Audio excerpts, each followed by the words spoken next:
Hello বন্ধুরা, আমি এইমাত্র ডিনার করে জাস্ট মুখ ধুয়ে টুথব্রাশ করে এলাম। দেখো, কালকে আমি চলে যাচ্ছি। আজকেই মানে লাস্ট রাতটা নিজের বাপের বাড়িতে কাটাচ্ছি। মায়ের হাতের খাবার খেলাম, ভালো লাগলো। আবার কবে খাবো জানি না। তোমাদেরকে দেখাই, আমার মালপত্র গোছানো হয়ে গেছে। মনটা ভালো লাগছে না। বাবা মায়ের কাছে থাকা সত্যিই একটা আলাদা। এখন আমি টিভিতে আহার দেখছি, ভূতের সিরিয়াল। না, হ্যাঁ যাই বলতে পারো, আগে সিরিয়াল হতো কি না হতো, পুরোনোগুলোই আবার দেখছি। চলো, আমার ব্যাগ তোমাদেরকে গুছিয়েছি, তোমাদেরকে দেখিয়ে দিই।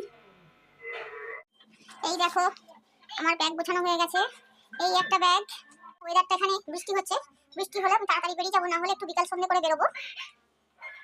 চলো, আবার পরে তোমাদের সাথে দেখা হবে ফ্ল্যাটে গিয়ে।